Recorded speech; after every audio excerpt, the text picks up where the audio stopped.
Alicia, bonjour Halloween. Bonjour. Bonjour. Donc aujourd'hui, on est réunis pour la session d'hypnose d'Halloween. Alors, Halloween, depuis notre dernier entretien qu'on a eu, alors qu'est-ce qui s'est-il passé pour toi? Alors, ce qui s'est passé pour moi, j'avais un petit peu des craintes que si quelque chose devait se passer, ce serait au niveau relationnel. Et en fait, c'est ce qui s'est passé. Donc, j'ai eu pas mal de remontées, d'angoisse et d'insécurité à ce niveau-là, beaucoup de tristesse aussi. Donc, j'ai beaucoup versé de larmes alors que ça fait des mois qu'en gros, ça coule pas à si gros débit à ce sujet-là. Donc, je m'y attendais. Si quelque chose devait se passer, c'était sur le relationnel et voilà, ça a pas manqué. Et puis, sinon, j'ai aussi fait un rêve juste après qu'on se soit vu la première fois. Je ne sais pas si c'était cette nuit-là ou la nuit d'après. Et c'était assez particulier parce que dans ce rêve, c'était comme si j'étais dans une session d'hypnose. Je ne sais pas si c'était vous ou pas, mais il y a eu la fameuse question vérifie son ADN. Et la réponse a été c'est un gorille. Et donc, je suis restée un petit peu ok, c'est bizarre. Ouais. C'était en lien avec ces sessions, etc. Mais la symbolique du gorille, je ne sais pas. J'ai essayé d'aller voir, je n'ai pas trop compris. A priori, je ne trouve pas ça un animal très sympathique. Je vois un peu le gros truc. Mais voilà, il y a une notion de puissance ou, je ne sais pas, de côté sauvage. Mais ça m'a fait sourire parce que c'était directement en lien avec la session et ce qui se passe dedans avec la fameuse vérification d'ADN. Super. Mais sinon, à part ça, rien de très particulier, si ce n'est peut-être que j'ai les mains sèches qui sont revenues, alors que ça faisait longtemps que ça m'était plus arrivé, mais limite avec des crevasses les 2 derniers jours, donc ça piquait pas mal. Mais à part ça, je suis restée calme en me préparant un peu psychologiquement à l'idée de la session. Mais c'est vrai qu'aujourd'hui, j'ai un petit peu un stress latent ou un espèce de, je sais pas, quelque chose d'un petit peu bizarre. Je n'ai pas su manger ce midi, donc voilà. D'accord. En tout cas, merci de nous partager cela. Alors, ce qu'on va faire, on va commencer directement par tes points. Tu vas nous énumérer les points qu'on avait vus, qu'on puisse donner déjà une structure à cette séance. Donc, on t'écoute, Halloween. Oui, alors ce matin, justement, j'ai réécrit les points un petit peu pour restructurer en fonction des différents domaines. Donc, comme c'est l'aspect relationnel qui est remonté, je vais commencer par cela. Donc, pour moi, le plus gros blocage de ma vie, il se situe au niveau relationnel. Donc, au niveau sentimental, moi, je suis l'éternel célibataire et c'est quelque chose qui me pèse beaucoup. Donc, j'ai été en couple que pendant un peu plus de 2 ans dans ma vie. J'en ai 32, donc ça fait pas beaucoup du tout. Et j'ai vraiment l'impression qu'il y a un énorme blocage à ce niveau-là.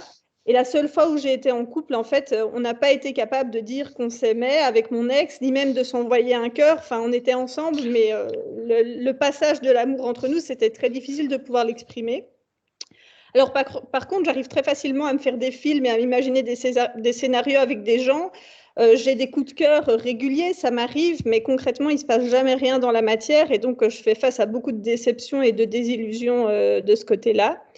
Et donc, ça m'a un peu fait perdre toute ma confiance dans mes capacités à rencontrer quelqu'un et à construire une relation stable et épanouissante. Alors, au niveau amical, c'est pas beaucoup mieux. Moi, j'ai toujours eu des grosses difficultés à entrer en relation, à maintenir des liens forts, à ce que ça perdure dans le temps. Donc, j'ai très souvent été déçue au niveau amical. J'ai souvent placé beaucoup de personnes au centre de ma vie, mais j'étais jamais au centre de la leur. Et donc, ça générait de la frustration et l'impression de toujours donner sans recevoir en échange. Alors, j'ai une grosse peur du rejet et de l'abandon qui fait qu'il y a peut-être une forme d'ambivalence aussi dans les relations amicales. Et j'ai l'impression que globalement, en dehors de l'amitié, rencontrer des nouvelles personnes, j'ai l'impression d'avoir une énorme phobie sociale. C'est une grosse angoisse. Je ne me sens pas du tout à l'aise dans les groupes. J'ai l'impression que les gens jouent des rôles et que je n'ai pas ma place là-dedans. Et du coup, la tendance, c'est de ne rien dire, de ne pas parler et de m'isoler. Et donc, globalement, dans le relationnel, moi, l'impression que j'ai, c'est que personne ne m'aime et que je suis tout le temps toute seule, et ça depuis toujours. Alors, au niveau général des ressentis que je peux avoir par rapport à moi-même ou des émotions un petit peu difficiles qui sont présentes dans ma vie, il y a le fait que je ne parviens pas du tout à trouver ma place et à m'affirmer. C'est toujours une forme de lutte. J'ai beaucoup de mal à me mettre en mouvement et à entreprendre des actions concrètes. Donc, je me toujours comme enfermée dans une énorme tour en pierre. C'est comme si j'avais plein de choses qui bouillonnaient en moi, des élans du cœur, mais qui n'arrêtaient pas de se taper au mur de la fameuse tour. Et donc, je me sens complètement piégée et prisonnière de ça. Alors, ben oui, toujours ce sentiment de solitude et d'isolement, d'être incomprise, inadaptée, trop différente de tout le monde. Et donc, l'impression d'être vraiment un extraterrestre. Et je me dis, mais qu'est-ce que je fous sur cette terre? C'est pas ma place. Alors, j'ai beaucoup de difficultés à ressentir de la joie. J'ai l'impression que c'est une émotion que je ne connais pas. J'ai eu pas mal de périodes dépressives dans ma vie. Donc, je peux presque dire que j'étais en dépression chronique et constante entre mes 14 et mes 25 ans quasiment. Donc, c'est vraiment très récurrent. Et donc, il y a aussi un énorme sentiment de culpabilité par rapport à tout le temps. Je me sens coupable presque d'exister, on va dire. Donc, j'ai toujours peur d'exister, de déranger, de m'imposer. C'est récurrent, c'est assez pénible. Donc, forcément, ça génère un manque de confiance, un sentiment d'illégitimité. Et j'ai jamais réussi à être fière de moi ou de choses que j'avais accomplies. J'ai aussi l'impression que je dois tout le temps protéger tout le monde, que je dois les sauver, les protéger, faire attention à eux. Donc finalement, j'ai tendance à penser aux autres avant de penser à moi. Et aussi, j'ai l'impression de toujours devoir être sur mes gardes, de devoir tout analyser, anticiper, prévoir pour parer à toute éventualité. C'est comme si j'étais sur le qui-vive H24, comme si un malheur pouvait arriver n'importe quand et qu'il fallait que je puisse y faire face. Excuse-moi, tu te sens en danger en général? En danger, pas spécialement, mais je sais que j'ai tout prévu pour si jamais quelque chose arrivait, il faudrait que je réagisse comme ceci ou comme cela. Je suis toujours alerte, sur le qui-vive. J'ai pas un sentiment de danger imminent, mais en fait, j'ai tellement tout préparé pour toutes les options que il faut que je contrôle. Si quelque chose arrive, je sais y réagir, je sais me prémunir et sauver les autres si potentiellement il y a des autres à sauver à côté de moi. Donc, oui, ça vient aussi rejoindre ce besoin de contrôle. Avec le contrôle, le perfectionnisme à l'extrême, j'ai des attentes démesurées envers moi-même et les autres depuis tout le temps. Et donc ça génère pas mal d'anxiété. Et donc, je suis stressée pour beaucoup de choses, j'ai beaucoup de peur et c'est un peu paralysant dans le quotidien, dans ma vie. Alors, j'ai aussi relevé des points par rapport à mon rapport à la mort. Donc moi, j'ai toujours eu l'impression qu'il y avait une partie de moi qui était à moitié morte. Donc l'impression qu'il y avait une grande force intérieure et une grande lumière en moi, mais qui était complètement éteinte parce qu'il y avait cette mort qui planait ou cette ombre. Et donc c'était toujours un peu ambivalent. J'ai la certitude que j'ai quelque chose de beau et de rayonnant, et en même temps, j'ai été envahie et mêlée dans un sentiment de noirceur tout le temps. J'ai toujours aussi eu un peu une forme de rejet par rapport à mon incarnation. Je ne sais pas très bien comment l'exprimer, mais j'ai toujours eu envie de partir, de ne pas être là. Et en même temps, malgré toutes les épreuves et les difficultés, j'aurais pu tomber dans des dépendances ou des schémas autodestructeurs pour fuir, mais ça ne m'est jamais arrivé. Donc de nouveau, j'en reviens à ce truc, il y a une énorme puissance ou je ne sais pas quoi en moi qui fait que malgré tout, je tiens la route, je reste forte, mais ce côté peut-être beau ou puissant, il est toujours un petit peu inhibé par quelque chose de beaucoup plus noir et un petit peu toxique ou mauvais. Alors, l'effet connu dans ma vie par rapport à la mort, c'est que j'ai perdu très tôt deux des personnes auxquelles je tenais le plus. Donc, j'ai perdu une jumelle in utero sans doute à 4-5 semaines, donc très précocement. Et puis, à 2 ans, j'ai perdu ma grand-mère. Et ma grand-mère, c'était vraiment ma deuxième maman. Enfin, j'étais tout le temps chez elle, elle me gardait. J'avais presque plus de liens avec elle qu'avec ma mère. Et donc, depuis ça, j'ai des schémas répétitifs, des personnes auxquelles je m'attache qui disparaissent de ma vie. Alors, pas par la mort cette fois-ci, mais rupture brutale, plus de nouvelles, du jour au lendemain, c'est terminé, ou éloignement physique. Et ça, c'est à répétition tout le temps. Ta grand-mère, elle est morte quand tu avais 2 ans ou il y a 2 ans? J'avais 2 ans, quand j'avais 2 ans. D'accord, merci.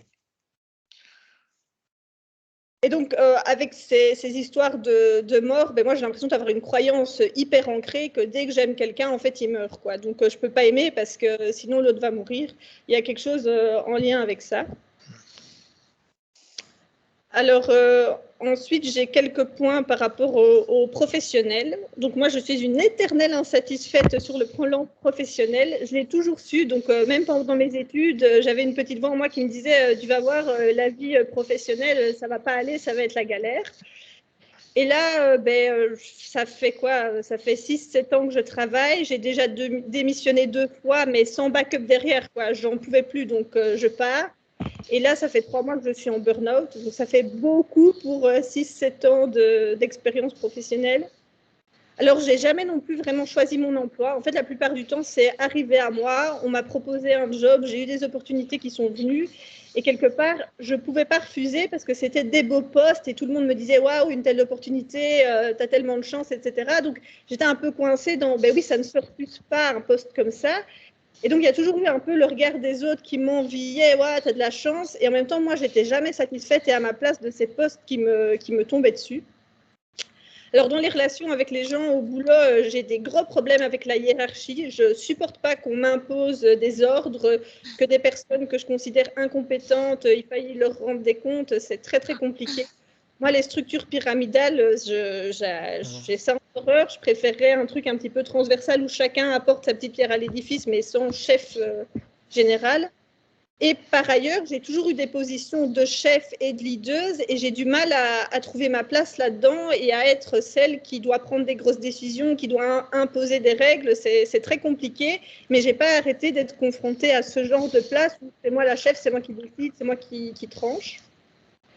Et par rapport aux relations des professionnels, moi au boulot, je suis incapable de demander de l'aide ou du soutien. Donc c'est comme si je devais tout faire toute seule et c'est très pénible parce qu'en fait, parfois je ne sais pas, mais j'ose pas aller chercher de l'aide et demander et donc je m'auto-sabote et ça génère des trucs très difficiles à vivre.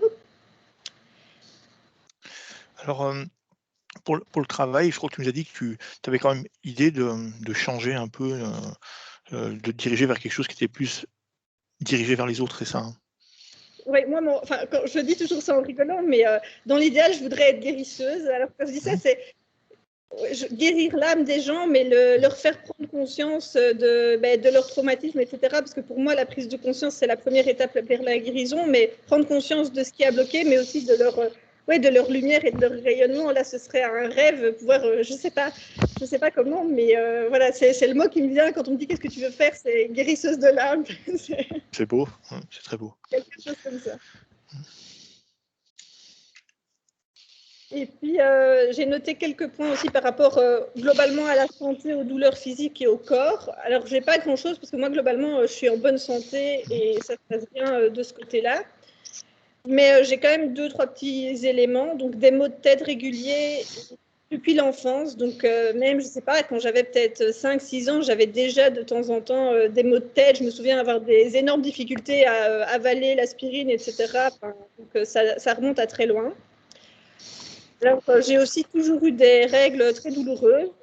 Donc, la pilule a un petit peu aidé à calmer les douleurs, mais malgré tout, malgré le fait d'être sous pilule, il y a des moments où j'ai toujours des espèces de douleurs dans la partie ovaire, utérus, je ne sais pas exactement, mais peu importe, c'est pas spécialement pendant les règles, ça peut être n'importe quand, et ça va jusqu'à l'impression d'avoir des coups de poignard à ce niveau-là qui me coupent le souffle, donc c'est assez violent.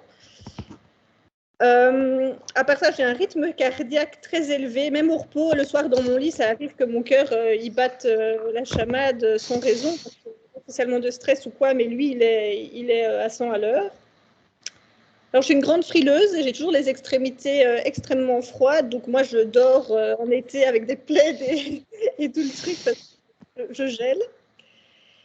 Alors, un petit truc un peu rigolo, mais je constate de temps en temps quand même que j'ai des bleus qui apparaissent sur les jambes de façon inexpliquée. Je ne me suis pas connue ni rien du tout, mais tout d'un coup, il y a des bleus. Et j'ai jamais trop compris d'où ça venait. Et au niveau de la peau, je constate aussi que je cicatrise quand même vraiment difficilement. Il faut du temps et il y a toujours des marques qui restent quand on gratte des trucs. Alors ces bleus, ces marques dont tu nous parles, c'est des marques que tu vois le matin, par rapport à une nuit ou peu importe, tu peux les découvrir à n'importe quel moment de la journée? Je m'en rends compte, donc oui, ça peut arriver le matin, parfois c'est le soir. Si je me déshabille, je fais tiens, qu'est-ce que c'est que ce truc? Oui. Donc je passe pas l'inspection spécialement, mais disons qu'ils sont suffisamment grands que pour que je puisse les voir en passant, en me savonnant ou en me déshabillant. Je sais pas trop ce qui se passe. D'accord. Alors j'ai aussi des difficultés à boire en suffisance, donc même de l'eau, moi il y a un moment, boire un verre d'eau entier, je sais pas le faire en une fois, j'ai l'impression que ça bloque comme s'il n'y avait plus rien qui pouvait rentrer dans mon corps et que si je continuais à boire ou à avaler quelque chose, j'allais vomir et c'était pas possible, alors qu'en soi, boire c'est quand même la base, mais chez moi ça cale trop vite. Alors j'ai aussi, au niveau de la libido, je dirais qu'elle est très faible, voire inexistante. Et c'est général, mais c'est aussi lié à l'énergie vitale, comme si tout ça, c'était complètement inhibé. Et de façon générale, moi, je me sens complètement déconnectée de mon corps. Donc, j'ai tendance à bien aimer de tout ce qui touche au corps. Donc, le sport, je déteste. La danse, c'est un cauchemar. Pour moi, mettre mon corps en mouvement, c'est extrêmement difficile. Et même les massages et faire du bien au corps, c'est quelque chose, je suis hyper crispée de base, et même ça, j'aime pas. Donc, c'est un rapport au corps assez particulier. Depuis toujours? Oui, depuis toujours, D'accord. vraiment.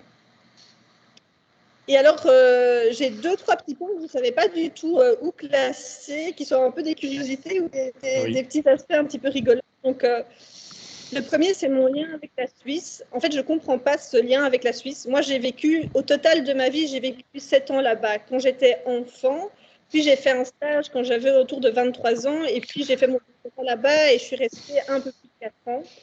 Et j'ai toujours cet appel de cœur vers la Suisse, mais c'est vraiment, c'est plus qu'un appel. Pour moi, je suis belge de sang, mais mon cœur, il est en Suisse. Et là, je suis rentrée en Belgique depuis plus de 3 ans. Pour moi, il y a une partie de moi qui est restée là-bas et je ne sais pas si c'est quelque chose à comprendre de ça, mais c'est vraiment super fort quand je vois les images des paysages de là-bas, ça me met les larmes aux yeux. Enfin, il y a quelque chose d'hyper profond et bizarre par rapport à ça que j'aimerais bien comprendre si il y a quelque chose à comprendre par rapport à ça. Et alors, j'ai pensé tout à l'heure, peu avant qu'on se connecte, des souvenirs de mon enfance. En fait, gamine, je pense que j'avais entre 8 et 10 ans, je me posais des questions du genre, mais tiens, si j'avais une autre vie, est-ce que c'est possible que dans une autre vie, j'ai été quelqu'un d'autre? Peut-être que j'ai été une coccinelle dans une autre vie. Et c'est des trucs qui me venaient en tête spontanément quand j'étais gamine. Et je trouve ça assez interpellant parce que j'en parlais à personne, mais je sais que ça revenait régulièrement et me dire, tiens, mais est-ce que si je meurs et que je deviens quelqu'un d'autre, je me souviendrai de la petite fille que je suis? Enfin, ce genre de réflexion. J'ai aussi une réflexion, je jouais au jeu, un jeu sur ordinateur, les Sims ou SimCity, où il fallait construire une ville et puis faire vivre les petits personnages.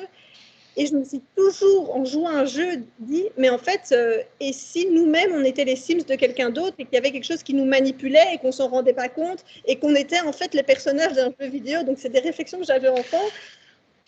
C'est pas banal, mais c'est pas bête du tout parce que certainement quelque part on est les Sims déjà dans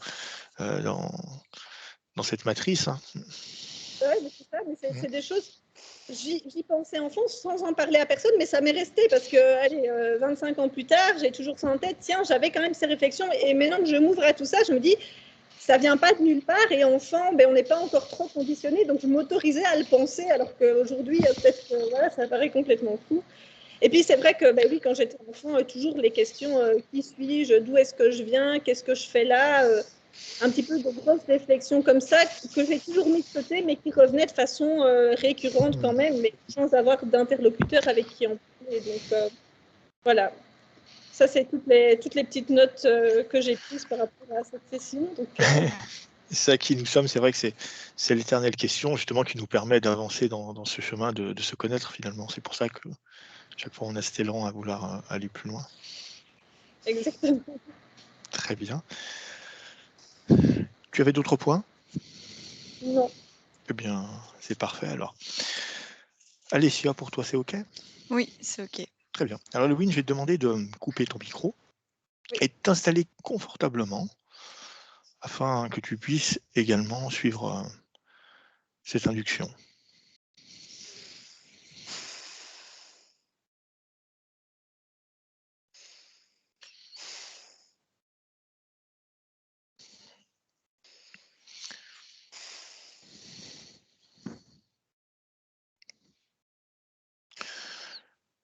Maintenant qu'on est confortablement installé, les yeux fermés, on va prendre une inspiration profonde par le nez et une expiration par la bouche profonde. On va commencer par sentir une agréable chaleur rentrer par le dessous des pieds qui va progresser dans les mollets, dans les cuisses. Et au fur et à mesure que cette agréable chaleur progresse, tu ressens une profonde relaxation dans chaque muscle, chaque partie. Et également, tu peux sentir une émotion agréable de bien-être, de détente, de joie qui va passer par ton bassin, dans ton ventre, puis dans toute ta poitrine qui se détend agréablement. Maintenant, tu sens tes bras devenir lourds, très lourds. Ils s'enfoncent. Cette chaleur monte dans tes épaules, qui se détendent. Puis il va rentrer dans chaque muscle de ton cou et va enlever une à une chaque tension que tu as pu cumuler dans cette partie de ton corps durant cette journée.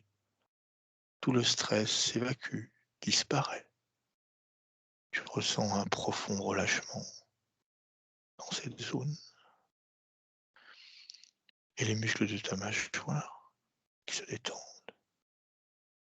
Ton visage qui se relâche. Les muscles de tes yeux. À partir de maintenant, tu sens ton corps complètement investi dans cette chaleur qui te met dans un état de détente profonde et également de bien-être. Une fois de plus, tu vas inspirer profondément par le nez, puis par la bouche, tout aussi profondément. Et je te demande de le faire une deuxième fois. Tu peux sentir ton mental s'apaiser doucement et laisser place à cette détente.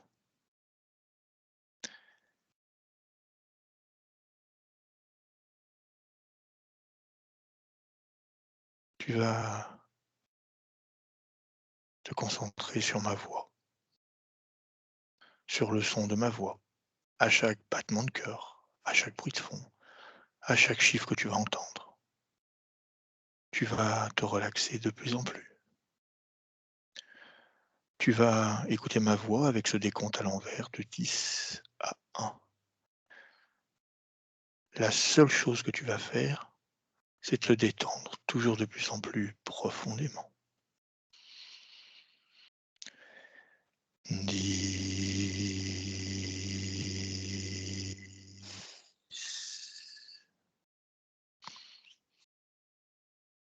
9,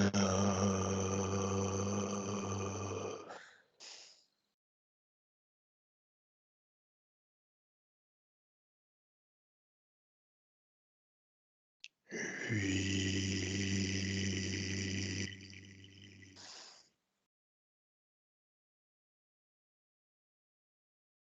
7,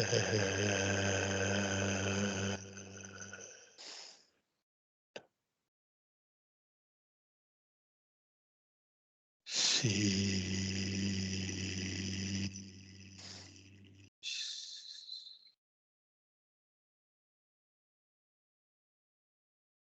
5,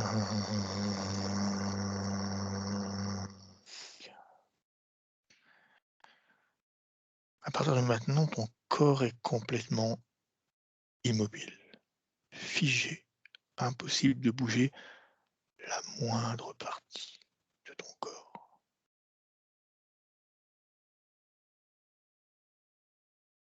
Quatre,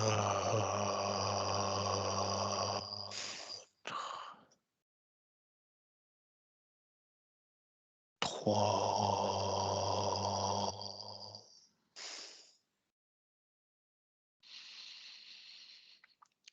2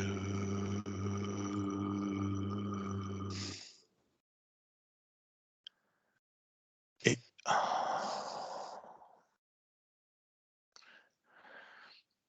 Maintenant, je vais compter de 1 à 3 et quand je dirai 3, tu viendras te connecter à la partie subliminale d'Elohim. 1, 2, 3. Oui, j'y suis. Alors, quelle information as-tu? Alors, elle a d'une manière le même visage qu'on peut avoir sur le plan physique. Par contre, elle a un être complètement différent. Donc, nous sommes déjà dans un milieu aquatique, Mmh. pas de cette planète, quelque chose de plus doux, plus enchanté, un peu magique comme ça, où il n'y a pas de dualité. Alors, je la vois avec une peau bleue, mais elle est comme une matière. Alors, sa tête, c'est en fait un peu comme un. Au-dessus, ça ressort comme du corail, mais de Mmh. couleur bleue. Je vois son visage et puis elle a un corps tout fin. Donc, il y a un espèce de long corps pour le tronc, Mmh. avec des espèces de bras longs et des jambes longues et tout ça est en matière, à la fois de coquillage en fonction de l'endroit et d'éponge. Et ses mains ne sont pas comme des mains, ce sont des espèces d'algues. Et tout cela est bleu. Il y a quelque chose un peu nacré aussi au niveau de son visage, de ses membres, comme au niveau de ces espèces de mains. Il y a un peu de nacre, mais c'est comme si on retrouvait différentes, textures de la mer, telles que nous on pourrait connaître aussi, dans son corps éthérique. Et tout est bleu. Donc c'est-à-dire cet océan est très bleu. Les espèces de poissons qui gravitent autour d'elle sont bleu nacre. Il y a d'autres espèces un peu qui lui ressemblent, bleues aussi avec un peu de nacre et elle aussi elle est toute bleue. Très bien. Alors pour commencer, j'aimerais qu'on vérifie son ADN. Je vais être sûr d'avoir affaire à Elohim à 3. 1, 2, 3. Regarde son ADN. Oui, oui, c'est elle. C'est bien elle. Alors, ce lieu dont elle se montre et cette forme, c'est quelque chose qu'elle choisit elle-même de nous montrer ou c'est quelque chose qui lui est imposé? Alors c'est elle qui a choisi et d'une manière elle a choisi de ne pas quitter ce lieu non plus. Donc en fait, c'est une manière de nous montrer qu'elle a refusé son incarnation. Donc on la voit dans cet être-là qu'elle est. Elle a ce visage, d'Héloïne tel qu'on la connaît. Par Mmh. contre, il y a un refus total du corps physique, de la physicalité, de la dualité, en fait, de tout ce qu'on peut vivre sur cette planète. Il y a eu comme quelque chose qui s'est rétracté en elle. Donc elle est marquée d'une manière de sa partie physique et en même temps, c'est comme si elle ne voulait rien savoir. D'accord. Dis-moi.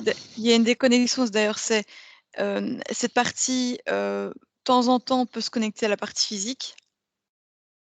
Par contre, la partie physique ne ressent pas du tout cette partie éthérique. D'accord. Très bien. J'aimerais savoir si elle est seule ou si elle est accompagnée? Il y a des êtres autour d'elle qui, des fois, entrent en interaction avec elle, mais on va dire, ça ne va pas perturber, son champ fréquentiel. C'est elle qui crée son entourage? Elle fait partie de ce monde-là. C'est à la fois comme si elle vivait cette vie, éthérique à un autre endroit et en même temps comme si, une part d'elle s'était incarnée sur terre, mais sans vraiment s'incarner vu qu'elle a comme refusé cette incarnation. Pourquoi elle est venue alors? Elle devait venir avec un autre être comme elle. Et cet autre être, en fait, n'a pas pu venir parce que c'est comme si cet être n'avait pas tout ce qu'il faut pour venir ici et supporter la vie physique. D'où le fait que cet être est parti très tôt. Et c'est comme si elle se disait: «Beh non, puisque je viens toute seule, alors je veux plus venir». Mais pour elle, c'est trop tard. C'est comme si ce corps éthérique avait déjà commencé la transformation. Et en fait, elle l'a bloqué d'une certaine manière. Donc on voit le visage d'Halloween sur cet être, mais le reste du corps physique ne s'est pas formé, en fait. Donc Mmh, elle s'est incarnée, mais sans s'incarner. très bien. Alors, j'aimerais m'entretenir avec Héloïne, j'aimerais lui parler. Oui. Pour ça, tu vas complètement verrouiller tous tes canaux émotionnels, énergétiques. Tu es complètement étanche, rien ne passe, Alicia. Et à 3, je parle avec Héloïne. 1, 2, 3.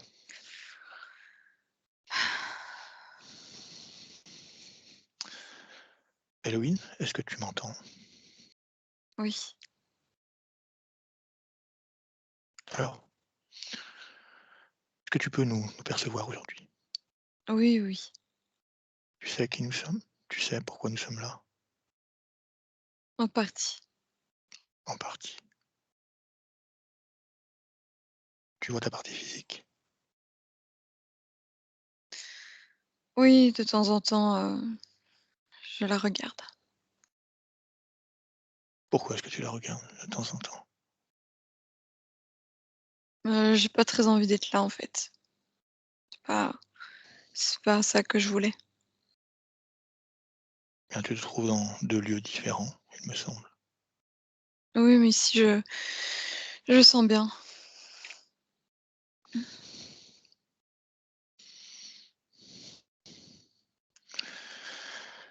C'est toi qui fais appel à nous aujourd'hui?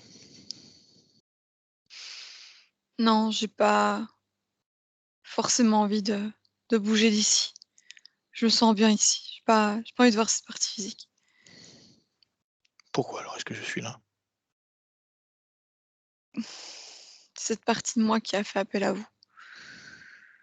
Cette partie, c'est toi. C'est toi cette partie. Et j'aime pas, elle m'angoisse cette partie. Quand je me connecte à elle, j'aime pas. C'est simplement toi et toi-même cette partie. Où est ta joie? Je sais pas. Comment tu te sens? Angoissée. Ouais,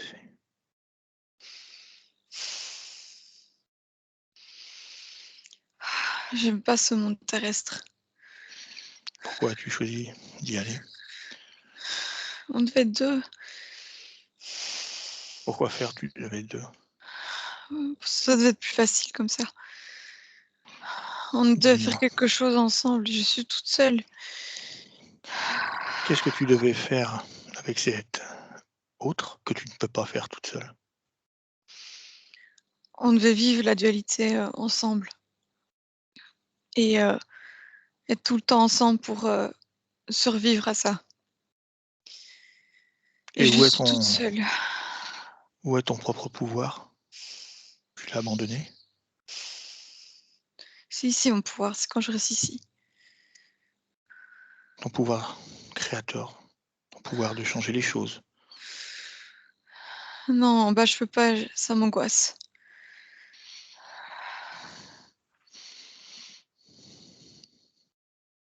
Tu ne souhaites pas que je t'enlève cette angoisse? Moi, je ne sais pas comment faire. Je peux t'aider, c'est pour ça que je suis là aujourd'hui. Pour cela, je vais avoir besoin de toi, tu vas avoir besoin de ton accord complet. Si tu peux me l'enlever, oui. Très bien, Héloïne. On va faire ça ensemble. 1, 2, 3. Déconnecte Alicia, déconnecte-toi complètement d'Héloïne maintenant. Récupère tes propres énergies, tes propres émotions. Oui. Et j'aimerais comprendre un petit peu ce qu'il se passe avec Héloïne. Oui. En fait, C'est-à-dire quand on la voit dans ce milieu, dès que j'ai pu finalement prendre sa place, comprendre ce qui se passe, c'est que dans ce lieu où elle se trouve, elle aime beaucoup. C'est un lieu qu'elle connaît, qui est familier, où elle se sent bien et en fait, elle refuse de se connecter à sa partie physique parce que cette partie l'angoisse énormément. Donc tout ce monde, de dualité, de densité aussi, c'est-à-dire que, son corps, dans cette partie est très facile d'utilisation. Elle a une faculté de changer son corps, d'une souplesse, elle peut nager, elle peut se fondre à cette espèce de sable. Il y a quelque chose de facile, en fait, qu'elle ne retrouve pas sur le plan physique et puis, elle n'apprécie pas toute cette dualité, finalement, ce côté un peu, entre guillemets «sombre» qu'on peut retrouver sur la terre et elle refuse, très souvent de se connecter à cette partie-là. Donc ça crée en elle une fausse joie d'être là où elle est parce que d'un côté, elle vit cette vie physique qu'elle peut ressentir dans cette partie éthérique et il y a une angoisse qui est présente en permanence. À quelle hauteur elle est connectée à sa partie physique? Dis-moi. Il y a très peu de connexion. C'est-à-dire qu'elle a la capacité de regarder ce qui se passe et puis elle se déconnecte tout de suite. Elle ose pas affronter cette partie physique. Pourtant, elle vit bien sur terre et elle ne s'y trouve pas bien. Pourquoi? Est-ce qu'elle n'a pas choisi de repartir? Il y a tellement de moyens de repartir. Elle est comme, bloquée parce que d'un côté, elle a choisi cette incarnation et c'est comme si Elohim partie physique, vit une incarnation, sans saveur. C'est-à-dire qu'elle n'a pas accès à ses corps énergétiques comme il faudrait. Donc son corps n'a pas de saveur, sa vie n'a pas de saveur. En fait, elle n'est pas connectée ni à elle-même, ni à ce corps physique, ni à ce qui l'entoure. Du fait qu'elle est pas complètement incarnée, c'est comme si tout ce qui est autour d'elle n'a pas vraiment de sens. Cette vie n'a pas de sens. Parce que d'une manière, il y a une partie d'elle qui est sa partie éthérique qui la refute. Donc elle ne la déteste pas, mais elle ne s'y sent pas bien. Peu importe, elle la refute, très bien. Mais pourquoi? Est-ce qu'elle a choisi de rester quand même sur terre? Elle est là. Pourquoi est-ce qu'elle n'est pas repartie? Qu'est-ce La partie physique a une sorte de capacité quand même à s'ancrer. Donc c'est comme si on avait 2 entités différentes et cette partie physique, en fait, ressent en même temps le besoin de vivre cette vie physique. C'est-à-dire que quand Elohim a voulu s'incarner, il y avait ce besoin de vivre cette vie physique et c'est comme si en se rétractant, parce qu'elle a perdu sa sœur, il y a toujours cette première envie de vivre cette vie physique qui est là.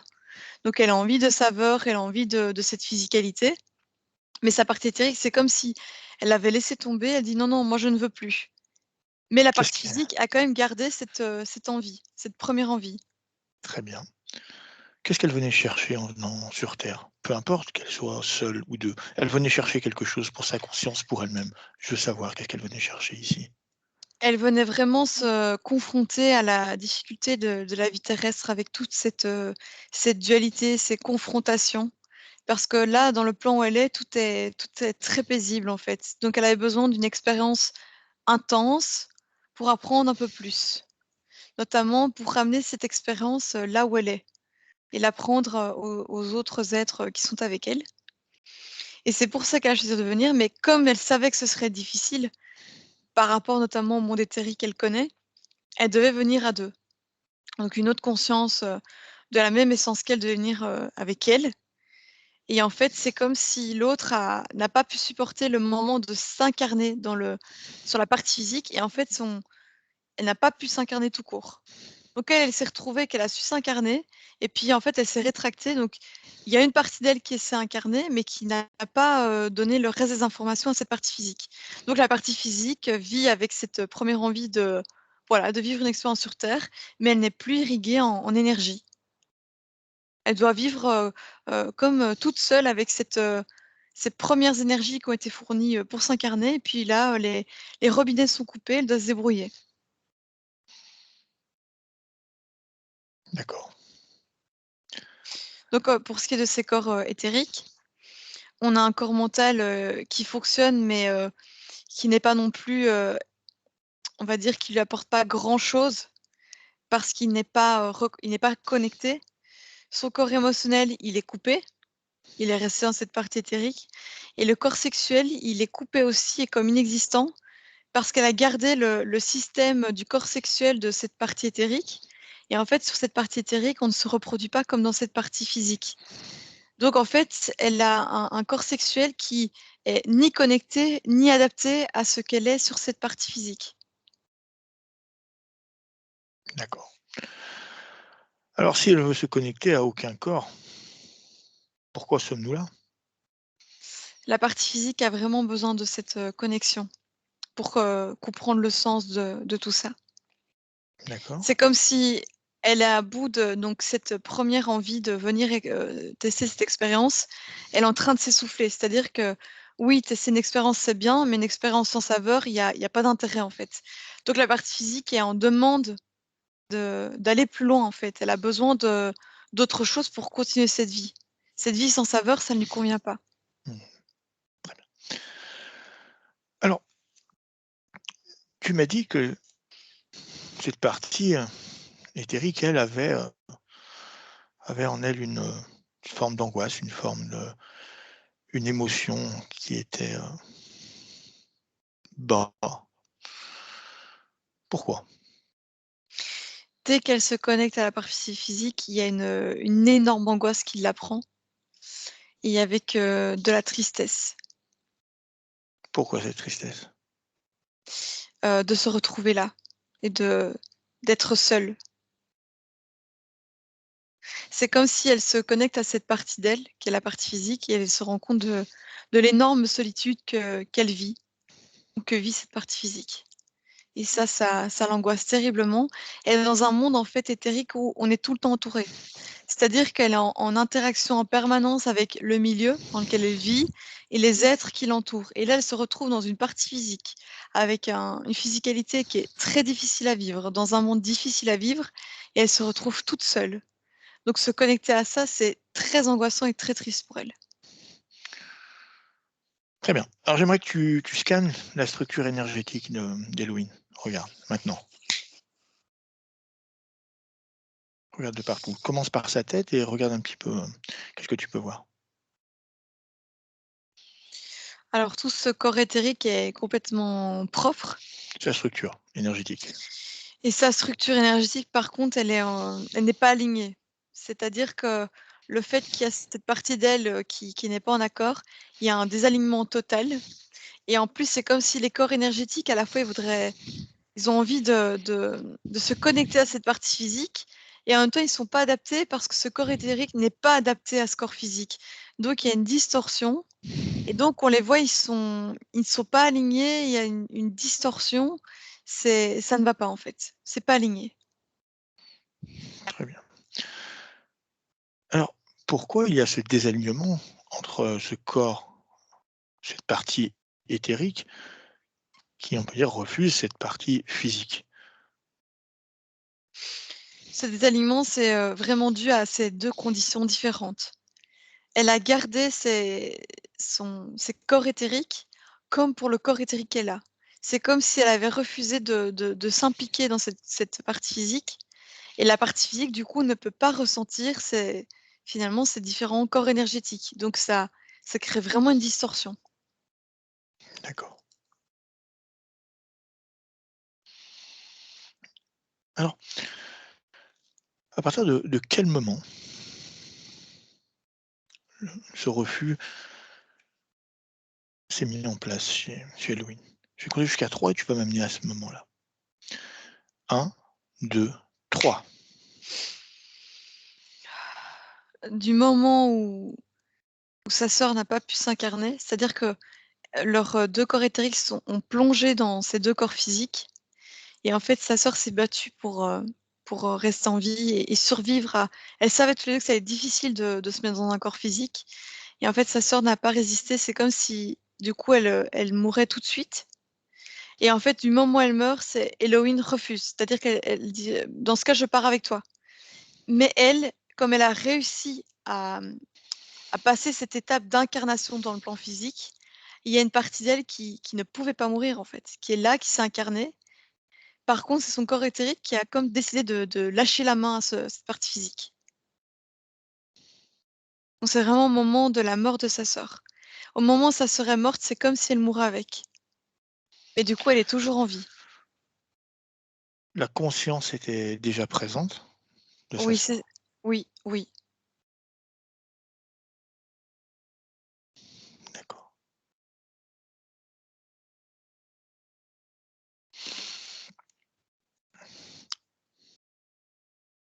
Alors, sur cette scène, est-ce que tu peux voir autre chose autour? Est-ce que l'interférence, quelque chose à empêcher cet être de s'incarner avec Halloween? Non, c'est vraiment, en fait, je les vois arriver au moment où elles s'incarnent ensemble. C'est 2 boules d'énergie qui foncent à travers les différentes dimensions et qui, plongent dans ce corps physique et en fait, la plonger de cette manière dans le corps physique par rapport à là où elles viennent, c'est une douleur immense.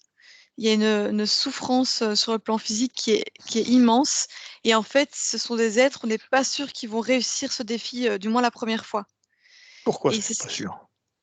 parce que c'est très difficile pour eux de venir dans un plan physique. C'est quelque chose de très compliqué. Ils ont l'habitude de corps, très souples, de corps même éthériques parce que dans cette partie où on voit Halloween, on la voit, c'est un plan physique dans l'eau, oui, mais il y a quelque chose de très éthérique aussi. Donc il y a une capacité à changer de corps ou à se moduler qui est simple et là, se retrouver dans ce corps physique, c'est pas garanti en fait que ça réussisse et d'un côté, il y avait cette chose de elles viennent d'un milieu aqueux et elles rentrent dans un milieu aqueux, qui est le ventre de la maman.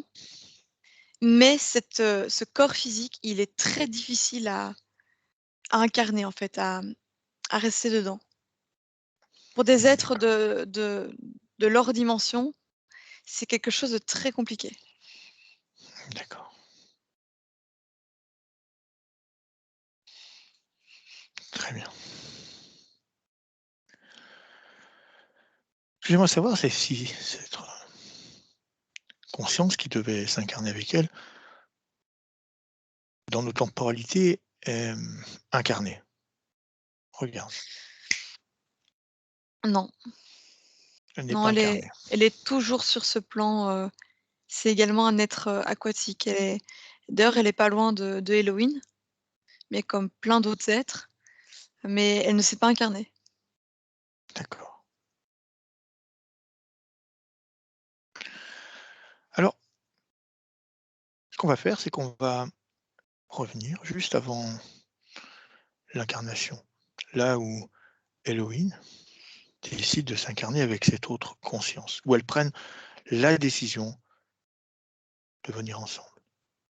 On va se placer à ce point précis, juste avant qu'ils décident de venir ensemble. À 3. 1, 2, 3. Oui, je les vois toutes les 2. Bloc, fais une pause ici. Oui, elles sont là. Voilà. Alors après ça, ils vont prendre la décision de s'incarner dans ces corps si différents pour eux sur Terre. Nous allons changer cette ligne temporelle.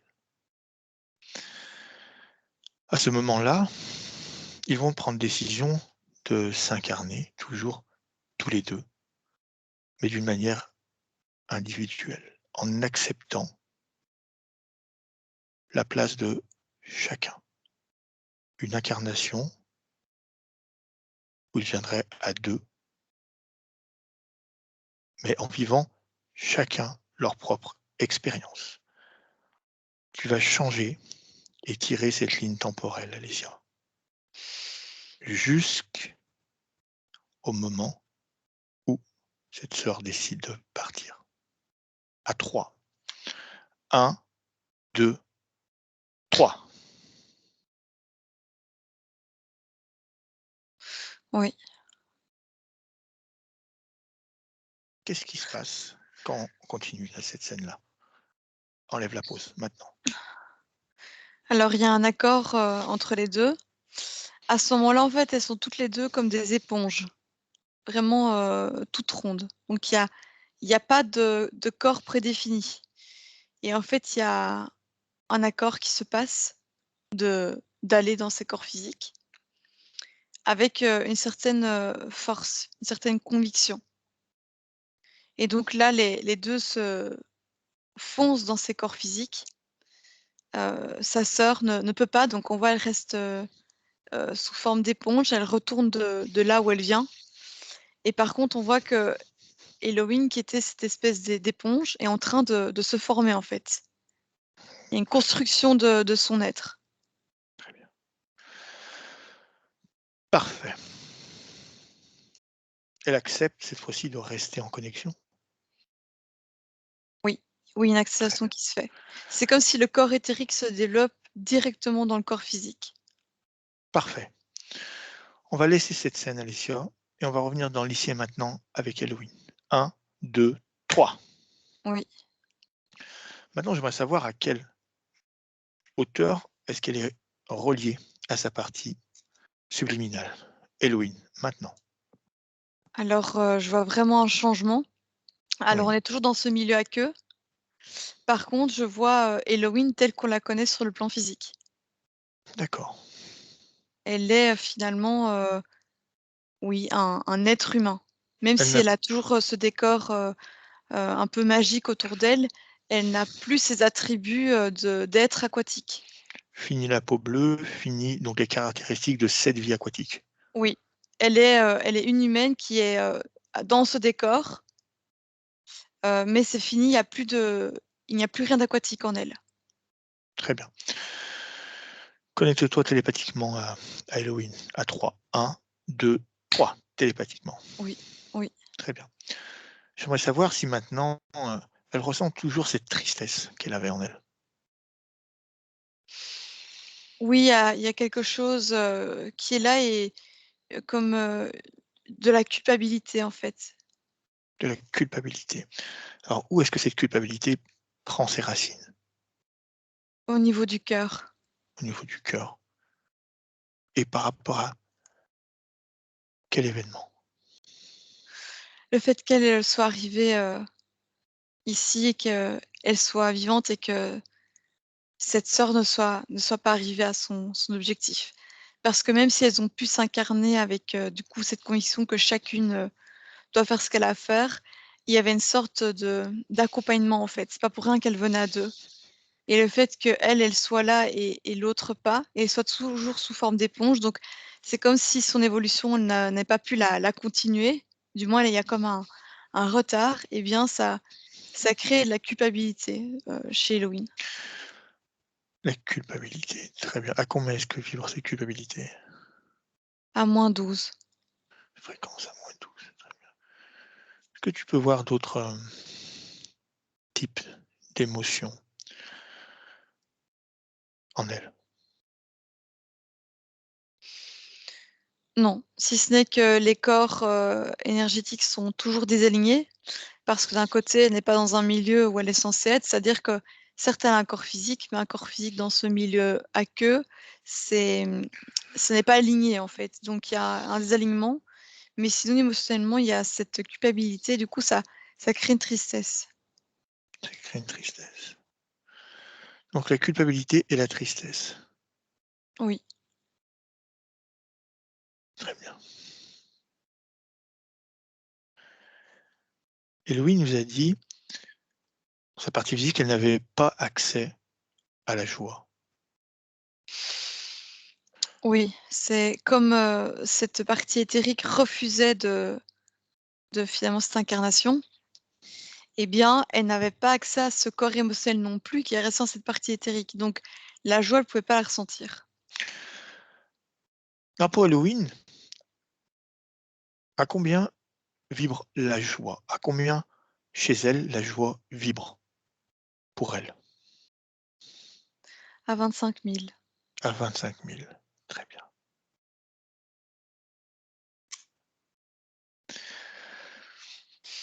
Alors pour commencer, j'aimerais qu'on fasse monter les fréquences à Halloween. Je vais compter jusqu'à 3. Et Halloween va monter ses fréquences d'une manière très puissante, le plus haut possible qu'elle puisse. 1, 2, 3. Halloween, monte tes fréquences maintenant. Oui, elle le fait. À combien est-ce qu'on est? On est à 10 000. On est à 10 000. Très bien.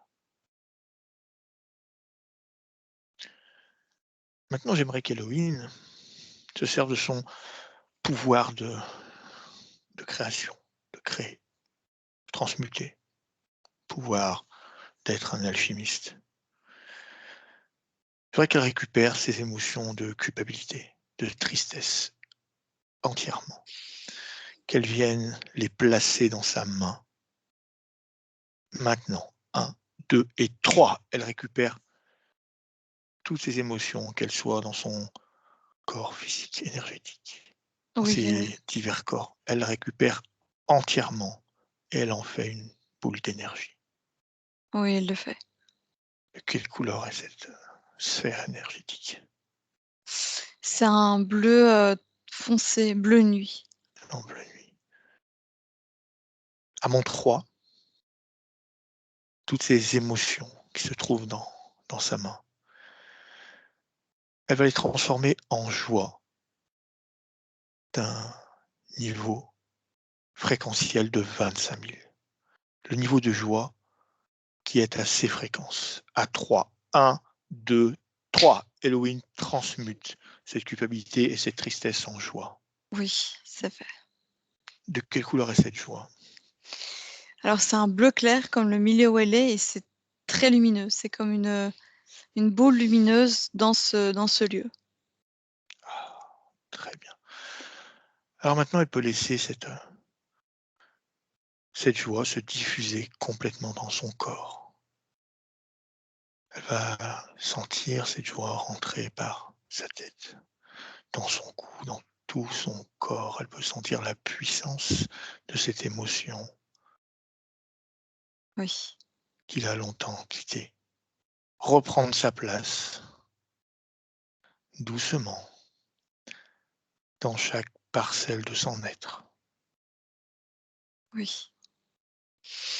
Comment elle se sent? Mieux. Mieux. Mieux avec l'envie de quitter cet endroit. Très bien. Eh bien, soit, nous allons la suivre.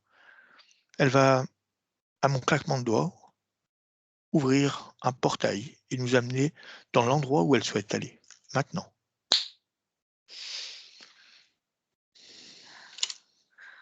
On se retrouve à la montagne, à côté d'un lac, comme pour se souvenir d'où elle vient. Très bien. Avec, il y a un air très très pur, comme si elle respirait avec ses poumons, parce que autant elle a été une éponge et finalement elle n'avait pas le même mode de vie et mode de fonctionnement. Là, c'est comme si elle avait besoin de remplir ses poumons d'air frais et de quelque chose de très pur qui vient de la terre, finalement, là où elle s'est incarnée. D'accord. Elle sent une certaine libération dans ce lieu. Oui, il y a une sérénité qui s'installe et comme la sensation de sentir son corps pour la première fois. D'accord. Et d'ailleurs, on voit que naturellement, en allant là, ces corps énergétiques s'alignent tout seuls, en fait, comme une cohérence. D'accord. Très bien. J'aimerais une fois de plus être en contact avec Halloween. Oui. Je vais demander de verrouiller complètement tous les canaux alésiens. Et à 3, je parie qu'Halloween. 1, 2, 3. Halloween. Oui. Voilà, tu vois, j'ai tenu parole. Je t'ai enlevé cette tristesse. Oui. Alors dis-moi, comment est-ce que tu te sens maintenant avec ton incarnation? Je me sens le cœur léger. Le cœur léger? peux ressentir chaque parcelle énergétique, chaque émotion. Oui. Très bien. Est-ce que tu aurais un message pour ta partie physique? Je vais lui dire que je suis désolée de ne pas avoir trouvé, la solution plus tôt. Parce que, je ne mérite pas ça, en fait. Très bien. 1, 2, 3. Déconnecte. Alicia récupère tes propres émotions, tes propres énergies, remonte tes Oui, fréquences le plus oui, haut possible et tu peux également choisir une émotion pour continuer cette séance. oui. Très bien.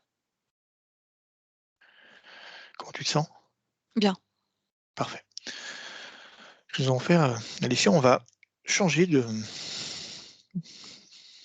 ligne temporelle, on va avancer sur un espace de 2 ans, retrouver Halloween. 1, 2, 3. On l'avance. Oui, on y est. Alors, où est-ce qu'on se trouve? Elle marche, dans le sable Très bien. et puis des fois les vagues, viennent, la toucher et je vois elle a un sourire comme, un souvenir de Mmh. là où elle vient. Mais sans plus d'émotion de culpabilité ou de tristesse en fait, comme, j'accepte d'où je viens et je suis contente d'être là. Elle arrive maintenant à avoir des informations de cette ancienne vie. Oui, ça va être des émotions, ça va être par émotion en fait, ça va être des informations, de temps en temps des flashs, mais ce sera beaucoup, par émotion que ça va lui venir. D'accord. Alors j'aimerais que tu scannes entièrement sa structure. J'aimerais que tu regardes ses énergies, ses émotions. Oui, tout est clair. Pour ces différents corps énergétiques également, tout est aligné et tout se construit, de plus en plus avec une certaine, force en fait en elle. D'accord. Son espace, est-ce qu'il est totalement à elle? Oui, oui, il est à elle et elle est tellement alignée que ça ne rentre pas en fait. Si quelque chose devait essayer, il y a un alignement qui est, complet. D'accord, très bien. On va laisser cette scène et revenir dans l'ici et maintenant avec Halloween. 1, 2, 3. Oui.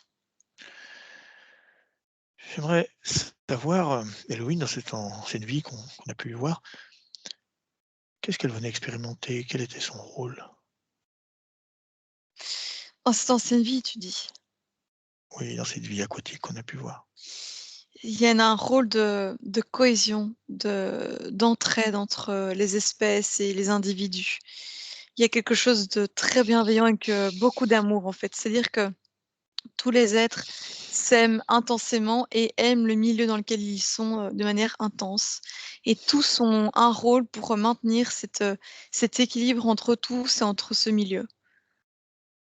Elle venait, goûter finalement l'amour, mais il y a quelque chose de naturel à ça et la cohésion et l'union de tout.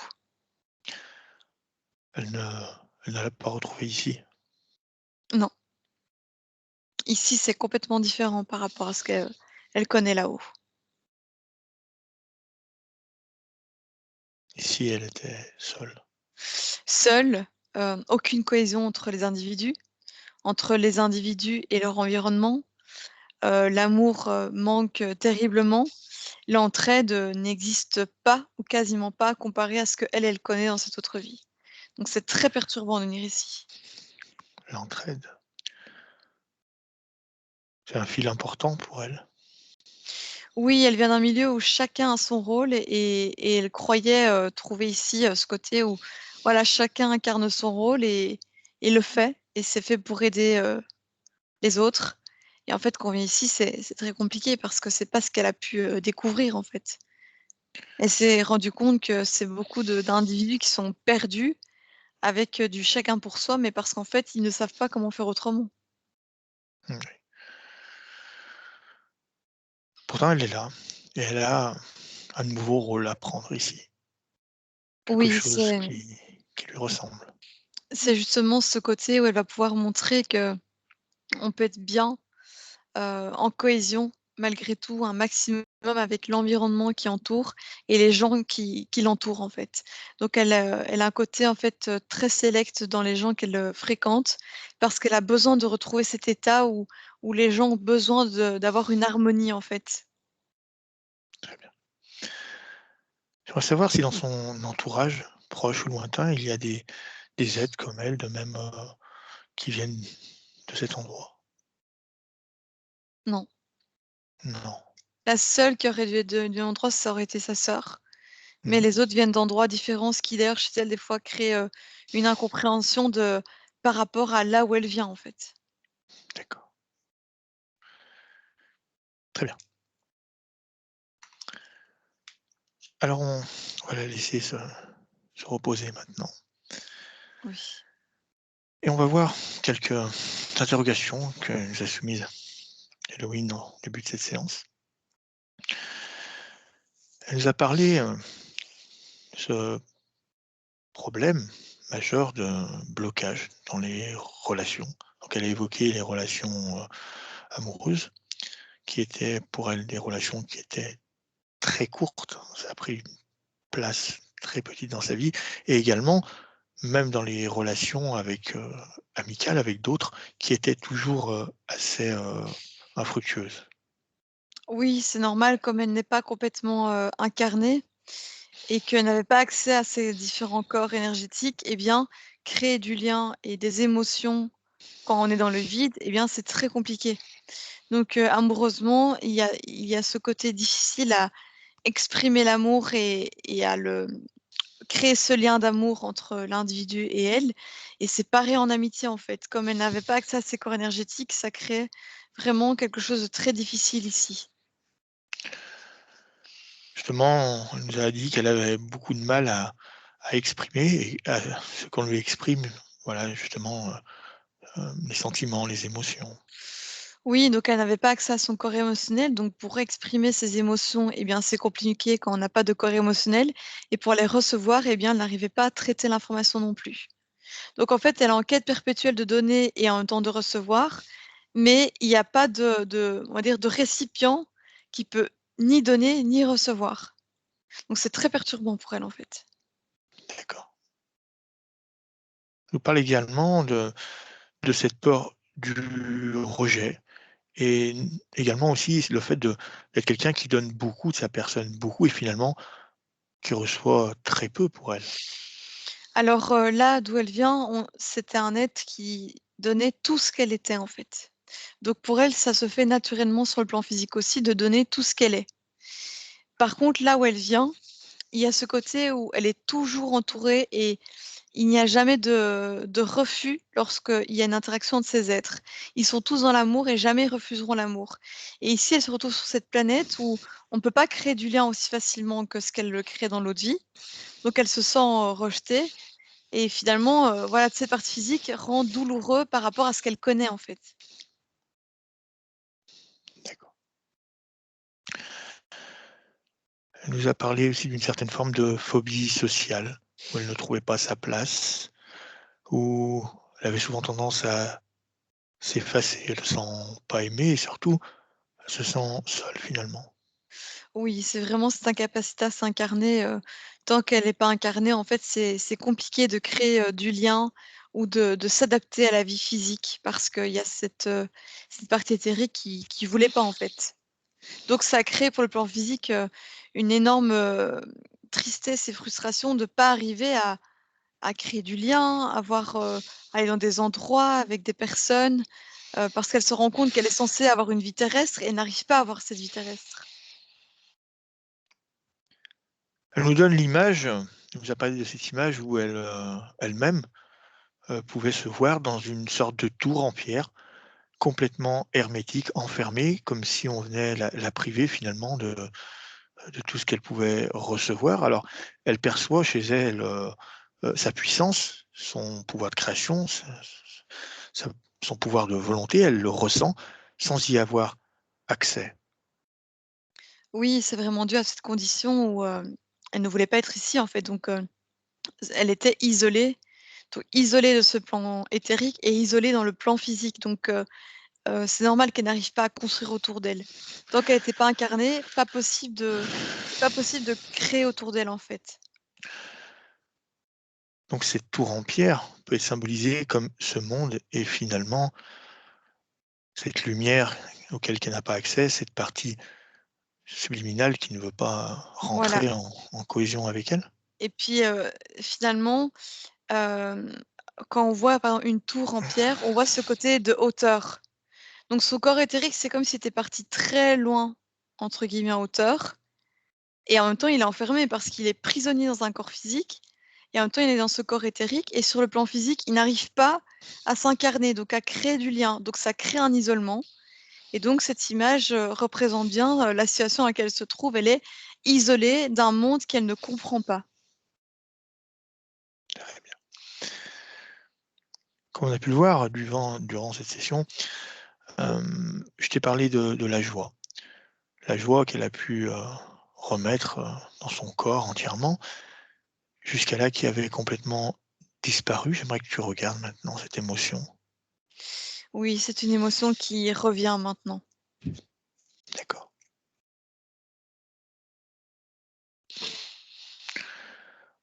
Ensuite, elle nous dit être, constamment sur ses gardes et se préparer pour elle et notamment pour les autres, et toujours être prêt à venir, défendre, aider, sauver. Qu'est-ce qui anime chez elle cette sensation? Oui, c'est, cette ancienne incarnation qui fait ça. C'est quelque chose de naturel lorsqu'elle était dans ce milieu, d'aider, de se donner complètement au milieu et aux individus, qui l'entourent puisqu'elle les aime, tous d'une manière, inconsidérable et d'une manière inconditionnelle.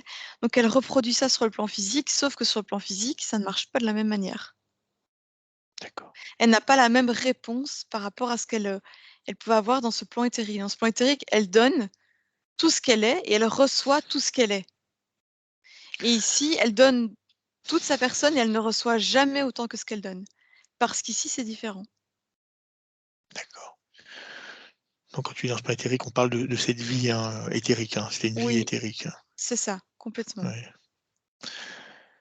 Également ici, elle se définit comme étant quelqu'un qui a besoin de contrôler et d'être perfectionniste. Oui, c'est-à-dire que comme elle, elle ne contrôle rien et qu'elle sent qu'elle perd pied, eh bien, elle essaie de se rattraper en essayant de contrôler sa vie. C'est-à-dire que dans ce plan éthérique, il n'y a pas de contrôle à avoir. Ce qu'elle émet en vibration, en amour, lui revient aussitôt. Ici, ça ne fonctionne pas de la même manière, donc elle essaie de contrôler autrement, en mettant un contrôle, on va dire humain et ça ne fonctionne pas. D'accord. Elle nous a dit également qu'elle sentait chez elle une partie qui était morte. Quelle est Oui, cette partie morte? c'est cette sensation de pas s'être incarné complètement, en fait. De pas être relié à ce plan éthérique, ça crée un corps physique avec un manque, d'énergie, le fait de ne pas avoir accès à ces énergies crée une sensation d'être mort de l'intérieur. J'ai dit également le rejet de cette incarnation, mais je pense qu'on a largement la réponse. Oui, oui, Oui. complètement. Puis, elle a fait état, chez elle de créer le fait, à partir du moment où elle aime quelqu'un, bien c'est comme s'il allait avoir une certaine mort, car elle a perdu beaucoup, certaines personnes, et à chaque fois qu'elle aime quelqu'un, et ça a commencé par sa grand-mère, ces personnes, pour elle, estiment amour égale perte. Oui, c'est-à-dire que dans le milieu dans lequel elle était éthérique, créer du lien, c'est normal parce qu'en fait, tout rentre en cohésion avec ce milieu.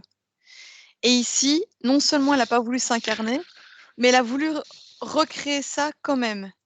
Alors non seulement elle n'est pas incarnée, donc son corps physique n'a pas accès à toutes les informations éthériques, et en plus de ça, elle a voulu recréer ce qu'elle connaît au-dessus, ou au-dessus finalement, rien ne meurt, tout se transforme en permanence. Donc ici, ça crée une énorme distorsion entre finalement le plan éthérique et le plan physique. Il y a une distorsion telle que c'est une grande difficulté en fait, que d'aimer ou de vouloir fonctionner de la même manière que sur ce plan éthérique. D'accord. Ensuite, problème hiérarchique, donc problème avec le système pyramidal de commandement et aussi quand elle a un pouvoir de commandement, elle a du mal à l'utiliser, donc du mal à être contrôlée et du mal à contrôler les autres. Oui, c'est parce que dans ce plan éthérique, il n'y a ni contrôlant ni contrôleur en fait. Il y a personne qui contrôle. Il y a que des êtres qui sont et chacun fait ce qu'il a à faire. Donc elle est pas habituée à avoir un chef ou de devoir diriger. Il y a rien à faire en fait, tout se fait naturellement, sur ce plan éthérique et c'est exactement ce qu'elle a ressenti sur ce plan physique, c'est tout est censé se faire naturellement. Donc cette hiérarchie n'a aucune cohérence et cohésion avec ce qu'elle connaît, d'ailleurs. D'accord. Alors, sur les problèmes physiques, elle nous a signalé, des maux des maux de tête qui réguliers depuis qu'elle est petite. Oui, c'est comme le système énergétique n'est pas bien drainé vers le corps physique, énergétiquement, c'est comme si elle luttait pour ressentir des choses. Donc au plus elle lutte, au plus il y a une souffrance qui est là, qui se manifeste par des maux de tête, en fait. Elle n'arrive pas à avoir accès à ces informations. C'est comme si elle cogitait pour, ressentir ces informations, ces émotions, ce mental, ou ce corps sexuel et elle lutte et c'est comme si ça tourne au niveau de la tête et du coup, ça crée des douleurs. D'accord. Également, elle a pu remarquer sur son corps, parfois des bleus, des hématomes qui pouvaient apparaître. Alors est-ce que c'est simplement une cause physique, au moment où elle a demandé de l'attention ou il y a une explication, autre à ceci? Non, c'est son corps éthérique qui se manifeste, de cette manière. Donc on l'a vu, elle était toute bleue Oui, et en fait, les bleus, bon, bah, elles sont de couleur bleue et ça représente ce qu'elle est. Donc ce sont des bleus qui vont pas forcément lui causer de douleur. D'ailleurs, elle saura même pas des fois comment elle se les fait. C'est son corps éthérique qui d'une manière transparaît dans son corps physique. d'accord. Étrangement, problème à boire de l'eau. Bah, une éponge, ça ne boit pas d'eau. Une éponge, c'est rempli d'eau, donc il y a pas Mmh, besoin d'eau en plus. Donc en fait, comme elle est ce corps éthérique un peu éponge, lorsque sur le plan physique, elle veut boire de l'eau, beh, le corps physique, il peut pas parce qu'il est une éponge sur un plan éthérique. Donc il a pas besoin d'eau. Et du coup, ça crée vraiment un problème sur le plan physique parce que ce corps physique, il a quand même besoin d'eau. D'ailleurs, elle le oui, sait, mais son corps physique n'arrive pas à l'accepter. d'accord. Comme si elle Une était é constamment Elle remplie est g d'eau. Voilà, elle est gorgée d'eau. Une éponge, quand elle est gorgée d'eau, on peut lui mettre toute l'eau qu'on veut en plus dessus, elle est gorgée d'eau. Donc elle Mmh, ne va jamais pouvoir imbiber cette eau en plus. Et beh, c'est pareil pour Halloween, en fait. très bien.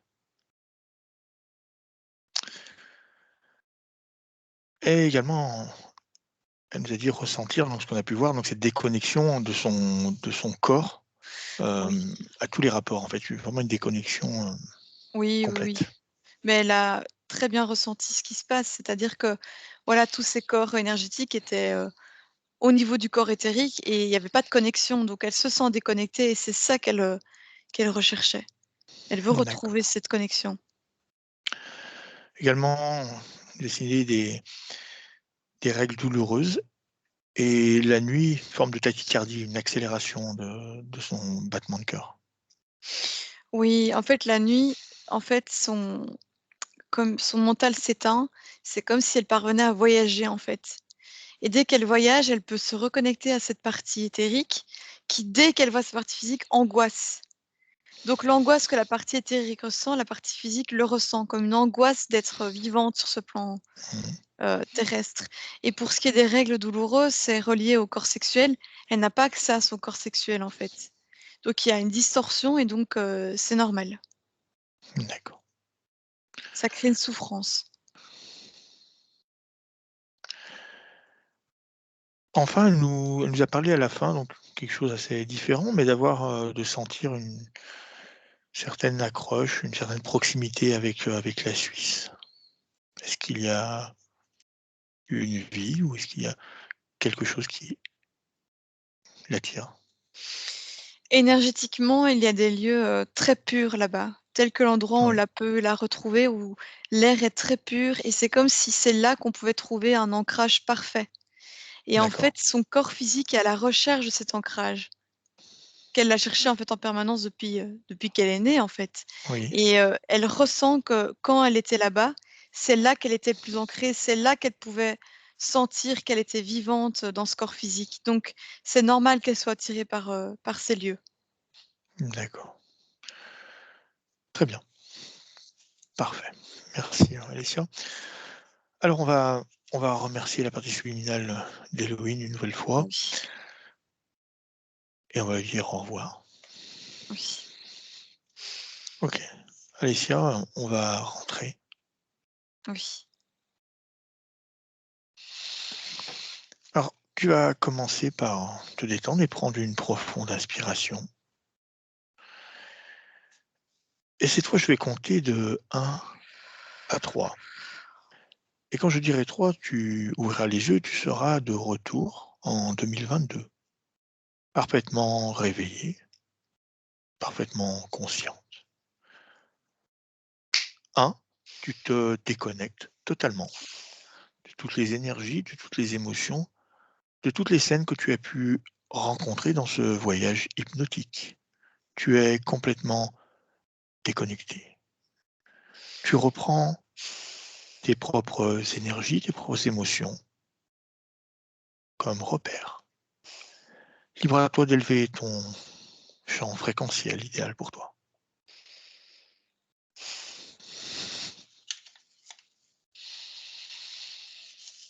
À partir de maintenant, tu te sens bien, légère, détendue, sereine. 2, tu te réappropries ton corps, chaque cellule, chaque atome, chaque organe. Tu récupères ta force, ta vitalité. Tu récupères complètement ton corps, que tu réintègres parfaitement aligné, parfaitement ajusté. Tu peux commencer à bouger certaines parties de ton corps que tu souhaites afin de reprendre contact avec cette réalité physique. 3, quand tu le souhaites, tu es prêt, tu peux ouvrir les yeux et revenir avec nous. Merci. Halloween, tu peux ouvrir les yeux. Halloween, je vais compter pour toi jusqu'à 3, si tu veux. Ok, alors, quand je dirai 3, tu ouvriras les yeux, Halloween. Donc, 1, 2 et 3. Tu ouvres les yeux, Halloween, maintenant. Tout doucement, tu peux revenir avec nous. Et dès que tu le souhaites, tu peux remettre ton micro.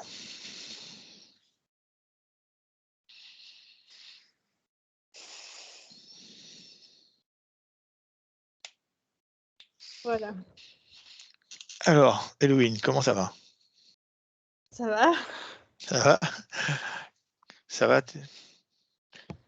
Alors, Je je suis un on peu t'écoute. ouh, mais ça va. Oui, ça fait beaucoup d'informations. Rapidement, alors, qu'est-ce que tu as pu ressentir durant ce voyage? C'était très intéressant. Beh, j'ai trouvé que c'était très touchant. J'avais pas mal de larmes qui coulaient, derrière Oui, mes paupières parce qu'il y a beaucoup de choses qui m'ont parlé.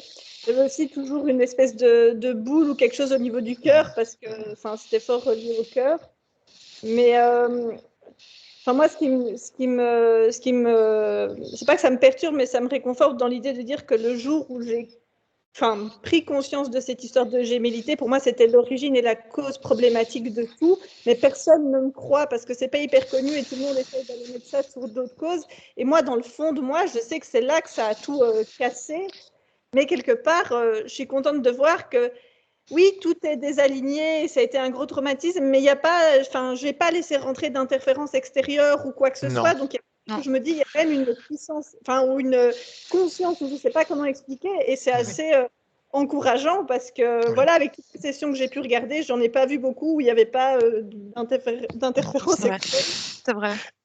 Ce qu'on va faire, c'est que je vais couper l'enregistrement et puis on va rester un peu ensemble pour en discuter, OK? Oui. En tout cas, merci Héloïne de ta confiance. Merci Alicia.